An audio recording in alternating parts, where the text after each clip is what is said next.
आज हम पढ़ेंगे यूकैरियोटिक सेल्स के प्लाज्मा मेम्ब्रेन के बारे में। लास्ट लेक्चर में हमने देखा था यूकैरियोटिक सेल्स क्या होता है और सेल वॉल क्या होती है। सेल वॉल और प्लाज्मा मेम्ब्रेन जो होती है वो आउटर कवरिंग होती है किसकी, यूकैरियोटिक सेल्स की, इसीलिए इसको सेल एनवेलप भी बोला जाता है। सेल वॉल क्या था, जो बाहर का प्रोटेक्शन था, ये एनिमल सेल्स में नहीं होता है, ये प्लांट सेल्स में होता है, ये फंजाई में हमने देखा था।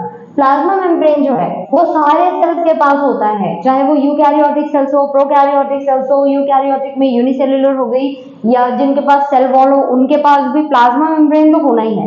अगर किसी सेल के पास प्लाज्मा मेम्ब्रेन है तभी हम कहेंगे कि ये लिविंग ऑर्गेनिज्म है। अगर किसी के पास प्लाज्मा मेम्ब्रेन नहीं है तो हम उसे लिविंग ऑर्गेनिज्म नहीं कहेंगे। ये absolute requirement of every living organism है। अगर किसी ऑर्गेनिज्म के पास प्लाज्मा मेम्ब्रेन नहीं है, जैसे कि वायरसेस के पास अपना जेनेटिक मटेरियल है, रेप्लिकेट वो भी कर सकता है लेकिन खुद से नहीं कर सकता।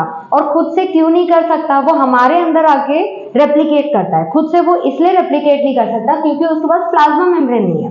जैसे प्रोकैरियोटिक सेल्स में हमने देखा था कि उसके पास सेल ऑर्गेनल्स नहीं है, लेकिन सेल ऑर्गेनल्स ना होने के बावजूद भी उसमें सारा काम कौन करके दे रहा था, उसका प्लाज्मा मेम्ब्रेन। लेकिन वायरसेस के पास तो प्लाज्मा मेम्ब्रेन ही नहीं है, तो वो क्या करता है, हमें इन्फेक्ट करता है, हमारे सेल्स के अंदर आता है, हमारे प्लाज्मा मेम्ब्रेन, हमारे में तो सेल ऑर्गेनल्स है तो हमारे सेल ऑर्गेनल्स को यूज करके रेप्लिकेट करता है। लेकिन जो प्रोकैरियोटिक सेल्स है उनके पास सेल ऑर्गेनल्स तो है नहीं, सेल ऑर्गेनल्स नहीं है, लेकिन फिर भी वो रेप्लिकेट कैसे कर जाता है, क्योंकि प्रोकैरियोटिक सेल्स के पास अपना खुद का प्लाज्मा मेम्ब्रेन होता है और वो सारा काम अपना प्लाज्मा मेम्ब्रेन की हेल्प से करवा लेता है। और जो प्रोकैरियोटिक सेल्स होते हैं वो ज्यादा प्रोन होते हैं, मतलब जो बैक्टीरियाज है ना, वायरसेस, उनमें ज्यादा इन्फेक्ट कर पाते हैं। क्यों कर पाते हैं, क्योंकि जैसे हम तो मल्टीसेल्युलर ऑर्गेनिजम्स है। मल्टीसेल्युलर ऑर्गेनिजम्स होने की वजह से क्या होता है कि जैसे वायरस हमारे अंदर आता है तो हमारा WBC अटैक करने लगता है उस पर, तो मतलब हम ज्यादा मतलब बचे हुए हैं इन वायरसेस से।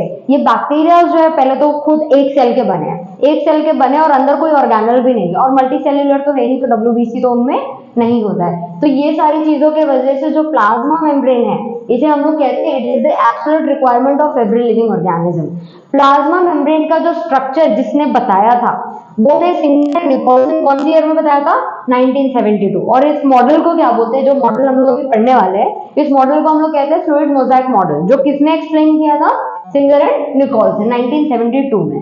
अभी प्लाज्मा मेम्ब्रेन का स्ट्रक्चर होता कैसा है, स्ट्रक्चर को क्या कहते हैं हम, फॉस्फोलिपिड बाइलेयर। आपने पहले से पढ़ा होगा, बहुत पहले से आप सुनते आ रहे हो कि जो प्लाज्मा मेम्ब्रेन का स्ट्रक्चर वो होता है फॉस्फोलिपिड बाइलेयर। इसका मतलब होता है कि फॉस्फेट, फॉस्फोलिपिड का लेयर, लिपिड बाइलेयर मतलब दो लेयर, फॉस्फोलिपिड बाइलेयर, ठीक है, इसीलिए। और ये फॉस्फोलिपिड जो ग्रुप होती है ये कितने परसेंट होती है सारे सेल्स में, 40% कैरी आउट करता है ये। लेकिन प्लाज्मा मेम्ब्रेन सिर्फ ये फॉस्फोलिपिड से नहीं बना है, इसमें और भी स्ट्रक्चर्स है, इसमें अपना कार्बोहाइड्रेट्स है, इसमें हमारा प्रोटीन्स है और बहुत सारे मिनरल्स आ रहे हैं, और इनसे मैक्रोमोलिक्यूल मतलब क्लास ऑफ मैक्रोमोलिक्यूल्स भी बना है इसमें। देखते हैं कैसे। ये जो फॉस्फेट ग्रुप है, ठीक है, जो फॉस्फेट ग्रुप है वो हाइड्रोफिलिक है। सेल है, सेल का है पूरा कंप्लीट सा स्ट्रक्चर होगा, ठीक है, पूरा कंप्लीट सा स्ट्रक्चर होगा, तो यहाँ पे भी पानी है साइटोप्लाज्म में, और सेल के बाहर भी पानी है, एक्स्ट्रा सेल्यूलर मैट्रिक्स जो होती है। तो जो सेल होती है इसके अंदर भी पानी है, इसके बाहर भी पानी है। अब जो लिपिड होता है ये तो नॉन पोलर होता है, मतलब इस पे कोई चार्जेस नहीं होते हैं, और पानी पे चार्जेस होता है। जो जिसके पास चार्जेस होंगे ना वो इस लिपिड लेयर से अंदर नहीं आ पाएगा, ठीक है, लिपिड लेयर से अंदर नहीं आ पाएगा। तो इसपे सिर्फ नॉन पोलर चीज अंदर और बाहर जा सकती है, एंडोसाइटोसिस और एक्सोसाइटोसिस, ठीक है। तो लिपिड के पास क्या आ सकता है, सिर्फ जो नॉन पोलर, क्योंकि लिपिड खुद नॉन पोलर है तो इसीलिए इसमें नॉन पोलर चीज ही अंदर और बाहर जा सकती है, पानी नहीं जा सकता। इसीलिए जो फॉस्फेट ग्रुप है इसको क्या करता है, एनवेलप दे देता है, मतलब कवरिंग दे देता है, प्रोटेक्शन दे देता है लिपिड के लेयर को। लिपिड, तो ये जो फॉस्फेट ग्रुप होता है इसको क्या बोलते हैं, पहले तो ये हेड है और ये हाइड्रोफिलिक है, मतलब फिलिक मतलब अट्रैक्शन, हाइड्रो पानी, तो पानी को अंदर आने दे सकता है ये फॉस्फेट ग्रुप। और जो बाहर, ये जो बाहर का ग्रुप, और ये जो अंदर जो लिपिड्स है ये हाइड्रोफोबिक है, पानी को अंदर नहीं आने देगा ये। तो पानी अंदर कैसे आती है, अब जैसे यहाँ पानी है तो पानी अंदर कहीं ना कहीं से तो आई होगी, तो कहाँ से आती है ये, इसके लिए अलग चैनल्स है, अलग गेट बना हुआ है, उस गेट का नाम है प्रोटीन, और इसको हम तो इंटीग्रल प्रोटीन बोल रहे हैं। इंटीग्रल प्रोटीन क्यों बोल रहे हैं, या तो इसको ट्रांस मेम्ब्रेन प्रोटीन भी बोलते हैं। इस वजह से बोलते हैं क्योंकि ये पूरा प्लाज्मा मेम्ब्रेन में घुसा हुआ है अंदर, ठीक है, पूरा कवर किया हुआ है इसने, प्लाज्मा मेम्ब्रेन के पूरे स्ट्रक्चर को कवर किया हुआ है। इस चैनल से पानी अंदर और बाहर जा सकता है, ठीक है। अब जो सेल होता है ये तो हो गया अपना मतलब ट्रांसमेम्ब्रेन प्रोटीन जिससे पानी आ रहा है। अब सारा पानी का काम तो इसने ले रखा है। अब जो दूसरे मिनरल्स है जिसपे चार्जेस है वो कैसे आते हैं अंदर, क्योंकि ये तो चार्जेस वाले मॉलिक्यूल को अंदर आने देगा नहीं, तो आने कैसे देते हैं, इसका काम है पानी को लेके आना, और मिनरल्स भी आते हैं इससे, लेकिन एक्स्ट्रा स्ट्रक्चर्स भी है हमारे प्लाज्मा मेम्ब्रेन में। वो स्ट्रक्चर क्या है, ये पेरिफेरल प्रोटीन, ये सिर्फ ऊपर ऊपर बैठी होती है, सेल जैसे गोल होता है, मतलब पूरा स्फेरिकल है ये तो जो पेरिफेरल प्रोटीन होती है ना, ये प्लाज्मा मेम्ब्रेन के ऊपर बैठी होती है। अब ये ऊपर बैठी है, अगर इसको अंदर कुछ लेकर जाना है, इसको अंदर कुछ लेके जाना है, क्या करेगी, ऐसे वेसिकल बना लेगी, मतलब मॉलिक्यूल को इसके अंदर रखेगी, ऐसा गोल सा बन जाएगा, वेसिकल बनेगा ये, और ऐसे नीचे मूव करके आएगी। ये सारे प्लाज्मा मेम्ब्रेन जो फॉस्फोलिपिड ग्रुप है, ये फॉस्फोलिपिड ग्रुप ऐसे हटेगा, ये मेम्ब्रेन अंदर आएगी और जो मॉलिक्यूल देनी है वो दे देगी, फिर ऊपर चली जाएगी, ठीक है, क्योंकि दोबारा भी तो काम करना है। ऐसी ये तो हो गया एंडोसाइटोसिस, सेल के अंदर कुछ आ रहा है, एंडोसाइटोसिस। ये हो गया एक्सोसाइटोसिस। अब इसमें कोई मॉलिक्यूल अंदर से बाहर निकाल के जाने होंगे, तो ये ऐसे वेसिकल बनाएगा, ये बाहर जाएगा, मॉलिक्यूल को बाहर छोड़ेगा। जैसे इंसुलिन पैनक्रियास के जो सेल्स होते हैं उससे बाहर निकलते तो कैसे निकलते हैं, मतलब ये इंसुलिन का सेल हो गया, इंसुलिन बना लिया इसने, प्रोटीन बना ली, इंसुलिन प्रोटीन है, इसने प्रोटीन बना ली, इसके अंदर बैठा वो सेल ऊपर गया और सेल के बाहर इसने छोड़ दिया, ठीक है। तो ऐसे काम करता है हमारा plasma membrane. Plasma membrane selectively permeable membrane है, हाईली सिलेक्टिवली परमिएबल है। इसका मतलब ये होता है कि जो चीज इसको अंदर से सिर्फ वही आने देगा, ऐसा नहीं कि कोई भी मिनरल यहाँ पे बैठ गई तो ये अंदर लेकर चला आएगा, नहीं लेकर आएगा, ठीक है। तो इसका प्रोटीन का कंटेंट कितना है 52%, और ये फॉस्फोलिपिड का कंटेंट कितना है 40%, ये याद रखना है। अब इसमें सिर्फ फॉस्फोलिपिड और प्रोटीन नहीं होता, इसमें कोलेस्ट्रॉल भी होता है। जैसे ये लिपिड्स है ना, इनमें कहीं कहीं बैठे हैं ये कोलेस्ट्रॉल, लिपिड से ही है ये भी, तो कोलेस्ट्रॉल यहाँ पे बैठे हुए, ये क्या करता है, स्ट्रक्चर को कहीं कहीं होल्ड करके रखता है, होल्ड करने का इसका काम है। अब और ये जो लिपिड जो है, जो लिपिड वाली स्ट्रक्चर है ना, ये फ्लूइडिटी देती है प्लाज्मा मेम्ब्रेन को। फ्लूइडिटी देने का ये मतलब होता है कि ये जो स्ट्रक्चर है ना, ये एक दूसरे से अटैच नहीं है। ऐसा नहीं है कि एक फॉस्फोलिपिड यहाँ है तो दूसरा यहीं पे बैठा होगा, नहीं बैठा होता है, ये एक दूसरे से चिपके हुए नहीं है, ये इंडिविजुअल मॉलिक्यूल यहाँ पे बन के बैठे हुए हैं। क्यों बन के बैठे हुए हैं, क्योंकि अब सेल से यहाँ किसी को जाना है, अगर ये एक दूसरे से चिपके हुए होते, अगर एक दूसरे से चिपके हुए होते तो ये मॉलिक्यूल अंदर आ पाता क्या, मतलब हमने कहा कि ये प्रोटीन अंदर यहाँ पे आती है, ये वाली प्रोटीन ऐसे एक्सोसाइटोसिस कर देती है, ये वाला काम ये कर पाता, नहीं कर पाता। तो लिपिड जो लेयर है, लिपिड जो लेयर है ये क्या करता है, ऐसे साइड हटता है, साइड हटेगा, इसी को कहते हैं फ्लूइडिटी।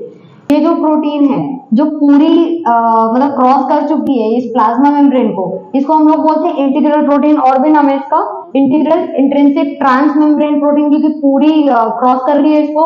चैनल प्रोटीन क्योंकि गेट जैसा काम कर रहा है, और टनल प्रोटीन क्योंकि ये टनल जैसा काम कर रहा है पानी के लिए, ठीक है। और ये जो पेरिफेरल प्रोटीन है, ये एक्सटर्नल प्रोटीन है, बाहर बैठी हुई है, इसीलिए एक्सटर्नल प्रोटीन और इसको पेरिफेरल प्रोटीन बोलते हैं, या तो कैरियर प्रोटीन भी इसको बोल सकते हैं, ठीक है। कैरियर प्रोटीन्स भी इसी को कहते हैं, क्योंकि ये चीजें कैरी करके अंदर लेके आ रही थी, मॉलिक्यूल्स अंदर और बाहर, ठीक है। अब जो है प्लाज्मा मेम्ब्रेन में, ये तो हो गया फॉस्फोलिपिड, बाइलेयर, कोलेस्ट्रॉल, अपना इंटीग्रल प्रोटीन और हमारा पेरिफेरल प्रोटीन। अब ये स्ट्रक्चर क्या है, ये जो स्ट्रक्चर है इसको हम लोग बोलते हैं ये ग्लाइकोप्रोटीन है।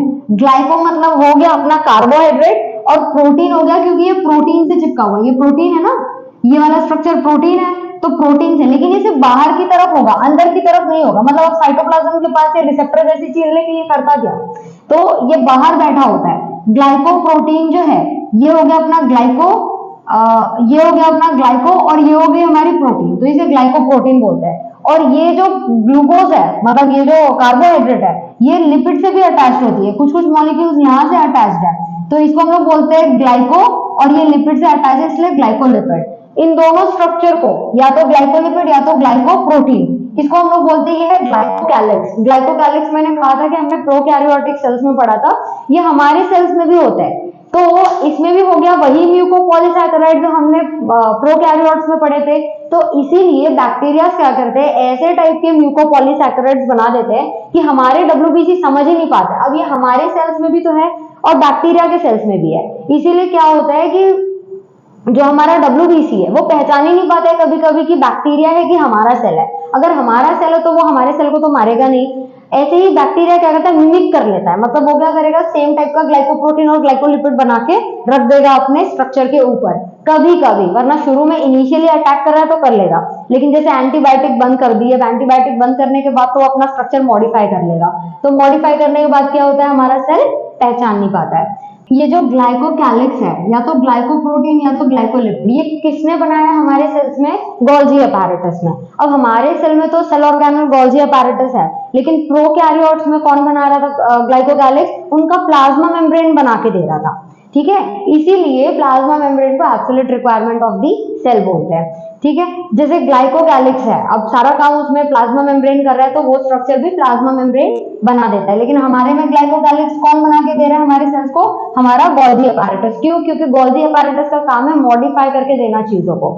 ये क्या करता है, ग्लूकोज को मतलब कार्बोहाइड्रेट और प्रोटीन को मिला के मॉडिफाई कर देता है उस प्रोटीन को, और ये स्ट्रक्चर बना के दे देता है। वैसे ही जो एंडोप्लाज्मिक रेटिक्यूलम होता है उसमें से लिपिड्स भी बनती है, तो लिपिड्स जाता है गोल्जी अपैरेटस के पास। ये हम लोग थोड़ा डिटेल में पढ़ेंगे जब हम लोग एंडोप्लाज्मिक रेटिक्यूलम और गोल्जी अपैरेटस के बारे में पढ़ेंगे। पर याद रखना कि ये जो ग्लाइकोकैलिक्स है, मतलब ग्लाइकोप्रोटीन या ग्लाइकोलिपिड हमारा कौन बना के दे रहा है, Golgi apparatus.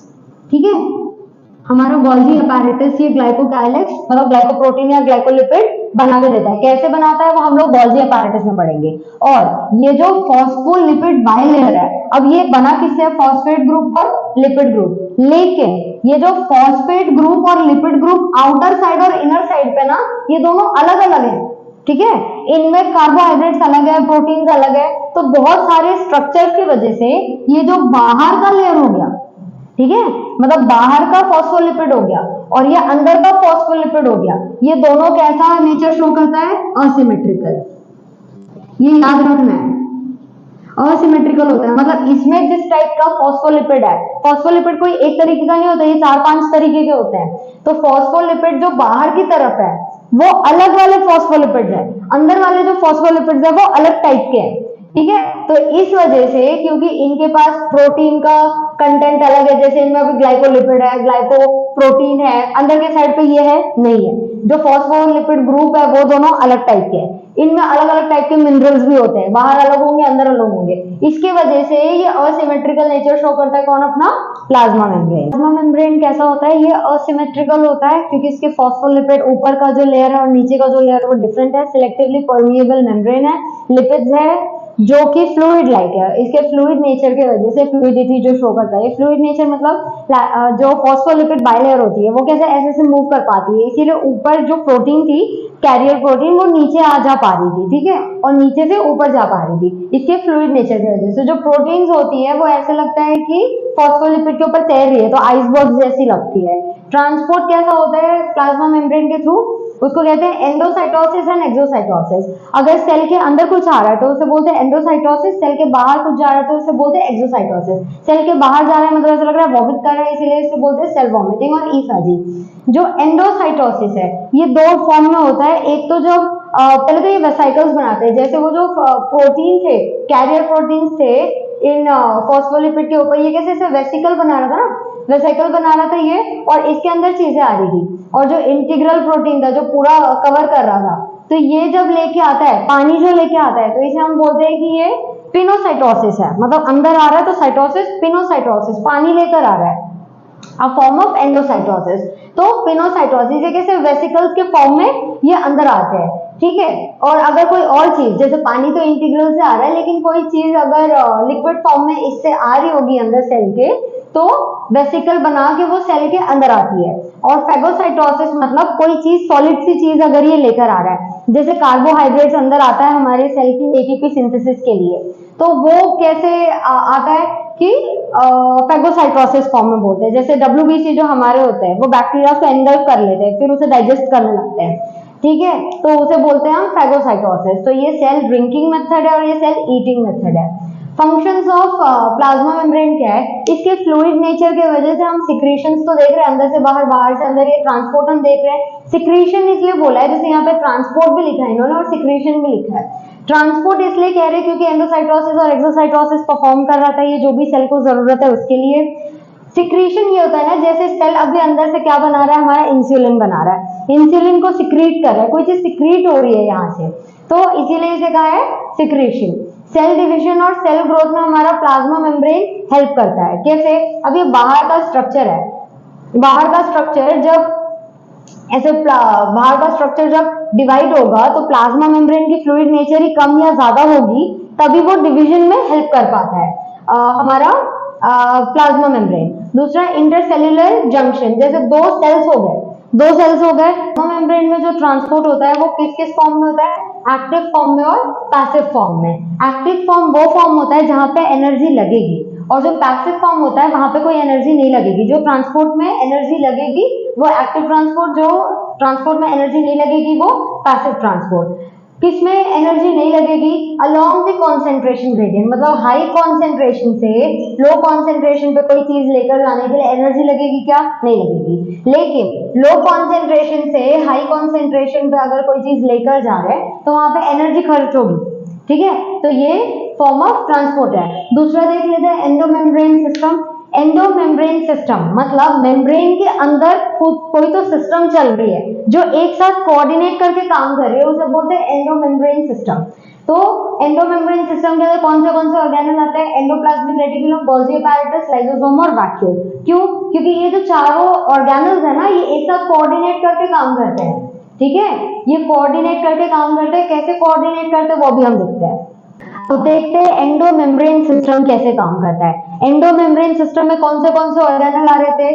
Endoplasmic reticulum, Golgi apparatus, lysosome और वैक्यूल, ठीक है। ये चारों ऑर्गेनल्स आ रहे थे। अब ये चारों ऑर्गेनल्स कैसे कोऑर्डिनेट करके काम करते हैं और इनके कोऑर्डिनेट करने का रीजन क्या है वो देखते हैं हम। स्ट्रक्चर्स एक एक का हम डिटेल में इसके बाद देखेंगे, लेकिन पहले हम एंडोमेम्ब्रेन सिस्टम एक साथ काम कैसे करती है, क्योंकि बेसिकली हमको पता है कि रफ एंडोप्लाज्मिक रेटिकुलम क्या होता है, क्योंकि हमने हमारे लोअर क्लासेस में पढ़ चुके हैं, लेकिन डिटेल स्ट्रक्चर अभी बताएंगे हम। लेकिन पहले हम देखते हैं एंडोमेम्ब्रेन सिस्टम में चारों सिस्टम एक साथ कैसे कोऑर्डिनेट करके काम करते हैं, ठीक है। एंडोमेम्ब्रेन जो एंडोप्लाज्मिक रेटिकुलम होता है वो दो टाइप का होता है, रफ एंडोप्लाज्मिक रेटिकुलम और smooth endoplasmic reticulum. Rough endoplasmic reticulum क्यों होता है? क्योंकि इसके ऊपर एक स्ट्रक्चर्स होते हैं राइबोसोम्स, और राइबोसोम्स इसके ऊपर प्रेजेंट होता है, इसीलिए इसका स्ट्रक्चर रफ दिखता है, तो rough endoplasmic reticulum. Smooth endoplasmic reticulum के ऊपर कोई भी दूसरा स्ट्रक्चर नहीं प्रेजेंट होता है, इसीलिए ये स्मूथ एंडोप्लाज्मिक रेटिकुलम, मतलब ये स्ट्रक्चर स्मूथ दिखती है।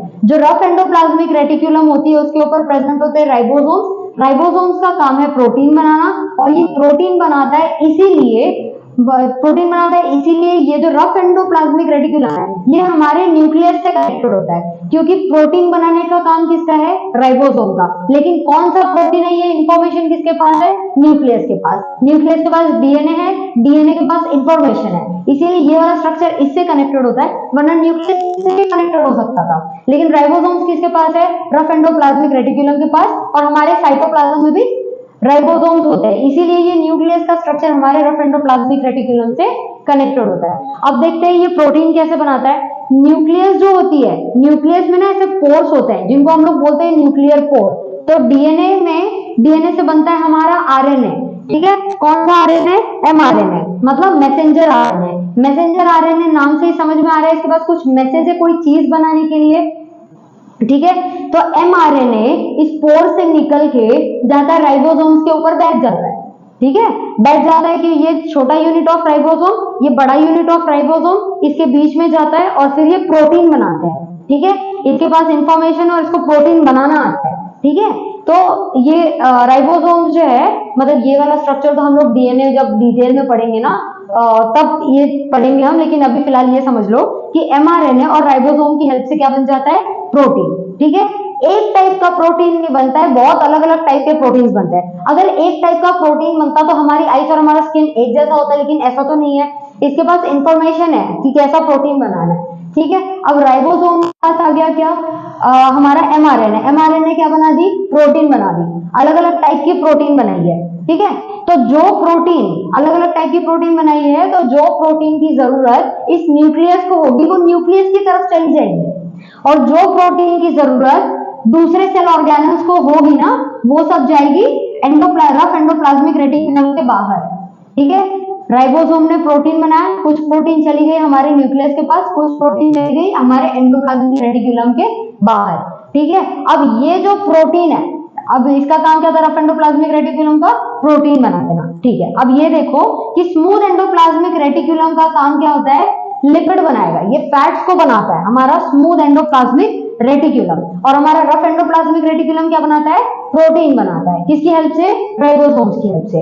अब ये जो लिपिड है, ये जो लिपिड है और ये जो प्रोटीन है, लिपिड किसने बनाई, स्मूथ एंडोप्लाज्मिक रेटिकुलम ने, प्रोटीन किसने बनाया, रफ एंडोप्लाज्मिक रेटिकुलम ने। अब यहां से निकल के प्रोटीन और यहां से निकल के जो लिपिड है जाएगा किस, गोल्जी अपैरेटस के पास। ठीक है, गोल्जी अपैरेटस के पास ये प्रोटीन जाएगी और ये लिपिड जाएगी, और गोल्जी अपैरेटस का खुद का काम है कार्बोहाइड्रेट्स को बनाना। ठीक है, कार्बोहाइड्रेट जो है वो कौन बनाता है, हमारा गोल्जी अपैरेटस। तो अब गोल्जी अपैरेटस के पास क्या क्या हो गया, प्रोटीन हो गई, कार्बोहाइड्रेट हो गया, लिपिड हो गई। ठीक है, अब ये क्या करता है गोल्जी अपैरेटस, इन सब जो ये जो बने ना इसके अंदर जो गए हैं प्रोटीन, कार्बोहाइड्रेट्स और लिपिड, अब इनको मॉडिफाई करने का काम करेगा, कोई ना कोई स्ट्रक्चर बनाएगा ये। तो हमने अभी इसके पहले देखा था कि प्लाज्मा मेम्ब्रेन के ऊपर ग्लाइकोप्रोटीन और ग्लाइकोलिपिड है। ग्लाइको मतलब हो गया कार्बोहाइड्रेट जो बनाया इस गोल्जी ने, ठीक है, लिपिड बनाया स्मूथ एंडोप्लाज्मिक रेटिकुलम जो कि चला गया इस गोल्जी में, और प्रोटीन बनाया इस रफ एंडोप्लाज्मिक रेटिकुलम में जो कि चला गया था इस गोल्जी में। अब ये क्या करेगा, ग्लाइकोप्रोटीन और ग्लाइकोलिपिड ये स्ट्रक्चर बना के सेल के बाहर भेज देगा। ठीक है, किस फॉर्म में भेजेगा, वेसिकल्स के फॉर्म में भेजेगा। तो ये तो हो गया स्ट्रक्चर दे रहा है अभी, ये यहां से जो प्रोटीन निकली, यहां से जो लिपिड निकला, और इसके बाद खुद के पास जो कार्बोहाइड्रेट था, इससे ये क्या कर रहा है, सेल के दूसरे ऑर्गेनल्स को स्ट्रक्चर दे रहा है। और दूसरा काम क्या है, अब ये जो प्रोटीन बनाया इसने, ये प्रोटीन मॉडिफाई हुई, तो इसमें से ना सिर्फ एक टाइप का वेसिकल और उसमें एक ही सामान नहीं होता। जैसे अभी कुछ निकला जो था वो ग्लाइकोप्रोटीन निकला था, ठीक है, क्योंकि ग्लूकोज मतलब ये जो कार्बोहाइड्रेट और ये जो प्रोटीन है इसको मॉडिफाई करके इसने एक स्ट्रक्चर बना दिया जिसको हमने बोला ग्लाइकोप्रोटीन। फिर इसने क्या किया, इधर से कार्बोहाइड्रेट्स इसके पास था, यहाँ से जो लिपिड है इसने मिला के स्ट्रक्चर क्या बना दिया, ग्लाइकोलिपिड। तो क्या वेसिकल में से ग्लाइकोप्रोटीन ग्लाइकोलिपिड सारे एक ही वेसिकल में है? नहीं, यहाँ से ऐसे बहुत सारे वेसिकल निकलते हैं, किसी में ग्लाइकोप्रोटीन है, किसी में ग्लाइकोलिपिड है, किसी में लाइसोसोम है। तो ऐसे बहुत सारे स्ट्रक्चर्स यहाँ से निकलते हैं, क्योंकि इसका काम है चीजों को मॉडिफाई करना। ये बना रहा था, ये मॉडिफाई कर देगा। मॉडिफाई करने का मतलब जोड़ देगा एक दूसरे से और वो स्ट्रक्चर बना देगा। अब ये क्या करता है, लाइसोसोम जो बनाया, अब लाइसोसोम के अंदर क्या होता है, हमें ऐसे तो पता है लाइसोसोम के अंदर एंजाइम्स होते हैं। एंजाइम्स इसमें जो होते हैं ना वो एक्टिव नहीं होते हैं, अभी ये एक्टिव नहीं है इसमें। जैसे अगर आपने कार्बो मतलब यहाँ पे कुछ बैक्टीरिया भी अगर डाल दी ना सेल्स के अंदर, तो लाइसोसोम उसको डिस्ट्रॉय नहीं करेगा। क्यों? क्योंकि लाइसोसोम इधर अभी एक्टिव फॉर्म में नहीं है। जो गोल्जी अपैरेटस से लाइसोसोम निकाला है वो एक्टिव फॉर्म में नहीं है। या फिर खाना जो अंदर जाएगा सेल्स के, तो सेल्स के अंदर कोई खाना जा रहा है, खाना जा रहा है मतलब जो ग्लूकोज आ रहा है C6H12O6, ये उसको तोड़ नहीं पाएगा अभी। ये क्या करेगा, क्योंकि इसके पास है ही नहीं C6H12O6, और C6H12O6 खाना कौन स्टोर कर देगा, हमारा वैक्यूल। जब वैक्यूल खाना स्टोर कर देगा, अब लाइसोसोम क्या करेगा ना, इससे एसोसिएट हो जाएगा, यहाँ से चिपक जाएगा, यहाँ से खाना फिर लाइसोसोम में जाएगा। अब इसके अंदर जो एंजाइम्स है, एंजाइम्स क्या होती है, प्रोटीन होती है। प्रोटीन किसने बनाया था, इसने मॉडिफाई कर दिया और वेसिकल के फॉर्म में बाहर छोड़ दिया। तो लाइसोसोम में बहुत सारे एंजाइम्स है। अब ये एंजाइम्स क्या करेंगे, इस वैक्यूल से जुड़ जाएंगे। यहाँ पे क्या प्रेजेंट है, खाना। अब ये खाना जाएगा लाइसोसोम के अंदर, ये डाइजेस्ट करेगा। ये स्ट्रक्चर पूरी एसोसिएटेड नहीं लग रही है, कोऑर्डिनेट करके काम नहीं कर रही है, इसीलिए हम लोग एंडोमेम्ब्रेन सिस्टम, सिस्टम मतलब एक सिस्टम जिसमें बहुत सारे ऑर्गेनल्स मिलके काम कर रहे हैं। एंडोमेम्ब्रेन इसलिए बोलते हैं क्योंकि ये मेम्ब्रेन जो कि प्लाज्मा मेम्ब्रेन के अंदर का सिस्टम है, तो इसीलिए एंडोमेम्ब्रेन सिस्टम में ये सारे स्ट्रक्चर्स आते हैं। ठीक है, एग्जाम्स में पूछा जाएगा कि एंडोमेम्ब्रेन सिस्टम में कौन कौन आते हैं, तो बस ये 4 नाम लिखने हैं, इसके अलावा कोई नाम नहीं लिखना है। अगर एमसीक्यूज में आपको क्वेश्चन आता है कि एंडोमेम्ब्रेन सिस्टम में क्या मतलब दूसरे ऑर्गेनल्स आते हैं, माइटोकॉन्ड्रिया आता है क्या, तो लिखना है कि नहीं आता, सिर्फ ये चारों स्ट्रक्चर्स आते हैं। अब एंडोप्लाज्मिक रेटिकुलम का स्ट्रक्चर देख लेते हैं। एंडोप्लाज्मिक रेटिकुलम कितने टाइप का होता है, रफ एंडोप्लाज्मिक रेटिकुलम और स्मूथ एंडोप्लाज्मिक रेटिकुलम। याद रखना है, जो रफ एंडोप्लाज्मिक रेटिकुलम होता है वो न्यूक्लियस से कनेक्टेड होता है, क्योंकि उसके पास राइबोसोम्स होते हैं, ठीक है। रफ एंडोप्लाज्मिक रेटिकुलम रफ दिखता है क्योंकि इसके ऊपर राइबोसोम्स होते हैं। स्मूथ एंडोप्लाज्मिक रेटिकुलम के ऊपर कोई स्ट्रक्चर नहीं होता है, इसके लिए इसका सरफेस जो होता है वो स्मूथ अपीयर करता है। तो जो रफ एंडोप्लाज्मिक रेटिकुलम है वो न्यूक्लियस से कनेक्टेड है, लेकिन जो स्मूथ एंडोप्लाज्मिक रेटिकुलम है ना वो रफ एंडोप्लाज्मिक रेटिकुलम से कनेक्टेड होता है, ठीक है। उसके बाद जो रफ एंडोप्लाज्मिक रेटिकुलम है कैसा है, नेटवर्क जैसा है, दो टाइप के हैं। और इसका अल्ट्रा स्ट्रक्चर मतलब इसका स्ट्रक्चर देख लेते हैं। ये जो फोल्ड्स दिख रहे हैं ना, ये जो फोल्ड्स दिख रहे हैं किस पे, रफ एंडोप्लाज्मिक रेटिकुलम में, रेटिकुलम तो इसको बोलते हैं सिस्टर्ने, ठीक है। और जो ये वाला स्ट्रक्चर दिख रहा है ये ट्यूब जैसा दिख रहा है किधर, स्मूथ एंडोप्लाज्मिक रेटिकुलम पे, तो इसे हम लोग बोलते हैं ट्यूब्यूल्स। और ये वाले स्ट्रक्चर से या ये वाले स्ट्रक्चर से निकलता क्या है, वेसिकल, जो अभी हमने एंडोप्लाज्मिक रेटिकुलम में पढ़ा था, तो वेसिकल निकलता है। तो ये स्ट्रक्चर समझ गया। सिस्टर ने किसको बोलते हैं, ये वाले फोल्ड्स को, ठीक है। ये फोल्ड्स को जो इनर मेम्ब्रेन पे रहता है, नहीं जो हमारे एंडोप्लाज्मिक रेटिकुलम पे रहता है उसे हम कहते हैं सिस्टर्ने। ये जो फोल्ड्स दिख रहे हैं और ये ट्यूब जैसे दिख रहे हैं ट्यूब्यूल्स और वेसिकल्स जो इन दोनों में से निकलते हैं। जो सिस्टर्ने होता है इसका काम क्या होता है, इसमें राइबोसोम्स प्रेजेंट होते हैं और ये प्रोटीन सिंथेसिस में हेल्प करता है। ट्यूब्यूल्स जो होते हैं इसमें कोई राइबोसोम्स नहीं होते इसलिए स्मूथ अपीयर करता है। और लिपिड और स्टिरॉल सिंथेसिस मतलब इसमें फैट की सिंथेसिस होती है, ठीक है। राइबोसोम्स जो है वो एंडोप्लाज्मिक रेटिकुलम से कैसे कनेक्टेड होता है, यहाँ पे ऐसा होता है, राइबोफोरिन होता है। मतलब अगर ये रफ एंडोप्लाज्मिक रेटिकुलम है तो यहाँ पे बड़ा वाला राइबोसोमल सब यूनिट, उसके ऊपर छोटा वाला सब यूनिट, तो यहाँ से जो कनेक्शन बैठ रहा है तो ये कनेक्शन को हम लोग बोलते हैं राइबोफोरिन। और राइबोफोरिन क्या है, एक टाइप ऑफ ग्लाइकोप्रोटीन है, याद रखना। It is a part of rough endoplasmic reticulum. Smooth endoplasmic reticulum पे कुछ कनेक्ट नहीं होता तो फिर ये स्ट्रक्चर आने की बात ही नहीं आ रही है। एंडोप्लाज्मिक रेटिकुलम जो है वो हमारे सेल को मतलब इंट्रासेल्युलर सेल के अंदर दो कंपार्टमेंट्स बनाते हैं। कैसा, ल्यूमिनल कंपार्टमेंट और एक्स्ट्रा ल्यूमिनल। ये जो एंडोप्लाज्मिक रेटिकुलम है इसके अंदर का जो कंपार्टमेंट है, मतलब एंडोप्लाज्मिक अंदर जितने भी, यहाँ पे हो गया चाहे यहाँ पे हो गया, अंदर का कंपार्टमेंट को हम बोल देंगे ल्यूमिनल कंपार्टमेंट। और इसके बाहर मतलब यहाँ पे ऐसे पूरा सेल होगा ना, तो सेल के जो एंडोप्लाज्मिक रेटिकुलम के अंदर कंपार्टमेंट है वो ल्यूमिनल कंपार्टमेंट, और जो एंडोप्लाज्मिक रेटिकुलम के बाहर होगा वो एक्स्ट्रा ल्यूमिनल कंपार्टमेंट। ये याद रखना है। जो स्मूथ एंडोप्लाज्मिक रेटिकुलम होता है वो कैसा होता है, उसपे राइबोसोम्स नहीं होते इसलिए वो अग्रैन्युलर होता है और लिपिड एंड स्टिरॉल सिंथेसिस का काम स्मूथ एंडोप्लाज्मिक रेटिकुलम का होता है। स्मूथ एंडोप्लाज्मिक रेटिकुलम का एक और काम होता है डिटॉक्सिफाई करना। जैसे कोई इंसान अगर अल्कोहल कंज्यूम कर रहा है तो वो अल्कोहल को काटने का काम जो होगा ना वो स्मूथ एंडोप्लाज्मिक रेटिकुलम का होगा। कैसे काटता है वो, with the help of the enzyme cytochrome P40। ये एंजाइम से वो अल्कोहल को कट करता है। और क्या होता है, जैसे जो स्मूथ एंडोप्लाज्मिक रेटिकुलम होती है, जैसे स्ट्रक्चर नॉर्मली इतनी होनी चाहिए, मतलब एक सेल में एक स्पेसिफाइड स्ट्रक्चर ही होगा ना, तो जो स्मूथ एंडोप्लाज्मिक रेटिकुलम होती है वो इतनी होती है। अब क्या होता है कि जैसे एक पेशेंट अल्कोहल कंज्यूम करता है, मतलब कोई अगर इंसान अल्कोहल कंज्यूम करता है, उसका स्मूथ एंडोप्लाज्मिक रेटिकुलम प्रोलिफरेट करना चालू कर जाएगा। मतलब उसके सेल्स में जो स्मूथ एंडोप्लाज्मिक रेटिकुलम होगी वो बढ़ जाएगी। अब बढ़ने की वजह से क्या होता है कि मतलब उसका जो टॉलरेंस लेवल होता है अल्कोहल कंज्यूम करने का वो बढ़ता जाता है। इसीलिए जो अल्कोहल के जो लोग अल्कोहल कंज्यूम करते हैं वो थोड़े टाइम पहले थोड़ा सा अल्कोहल लेते हैं, बाद में देखते जाते हैं कि उनका अल्कोहल का कंजम्पशन कैपेसिटी बढ़ती जाती है। वो इस वजह से होता है क्योंकि इनका जो स्मूथ एंडोप्लाज्मिक रेटिकुलम है ना ये बढ़ चुका है, तो इतना नहीं, अब इतना तक वो कंज्यूम करेगा, मतलब इतने एंजाइम्स बनने तक की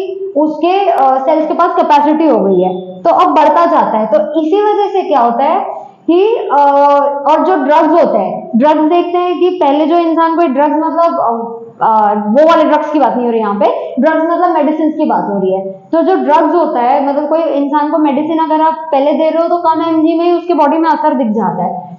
बाद में क्या होता है कि एंडोप्लाज्मिक रेटिकुलम तो इतनी बढ़ गई, अब उसका एमजी बढ़ाना पड़ेगा, ठीक है, जो डोज है वो बढ़ाना पड़ेगा जो पेशेंट्स को ड्रग्स दिया जाता है। अब इससे होता क्या है कि जो अल्कोहल कंज्यूम करते हैं, आप देखते होंगे ये लोग थोड़े टाइम बाद मतलब अलग तरीके से मोटे हो जाते हैं। क्यों हो जाते हैं, मतलब इनमें अलग तरीके का वेट गेन होता है, क्योंकि स्मूथ एंडोप्लाज्मिक रेटिकुलम का बेसिक काम क्या था, प्राइम काम क्या है इसका, लिपिड फॉर्मेशन।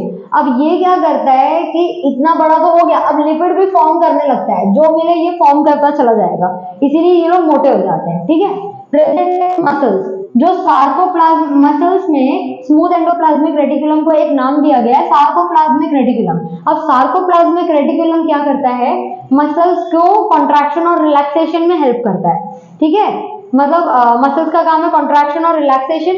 ये कैसे करता है, सार्कोप्लाज्मिक रेटिकुलम जो है ना, ये कैल्शियम स्टोर करता है स्मूथ एंडोप्लाज्मिक रेटिकुलम को। अब जैसे हाथ ऐसे मूव करना है तो मसल्स को कॉन्ट्रैक्शन एंड रिलैक्सेशन हुआ है, तो कैल्शियम आयंस जो है ये स्मूथ एंडोप्लाज्मिक रेटिकुलम स्टोर किया था, ऐसे मूव किया, तो इसकी हेल्प से एटीपी को यूज करके ये मूवमेंट होती है, ठीक है। तो ये हो गया हमारा स्मूथ एंडोप्लाज्मिक रेटिकुलम का काम।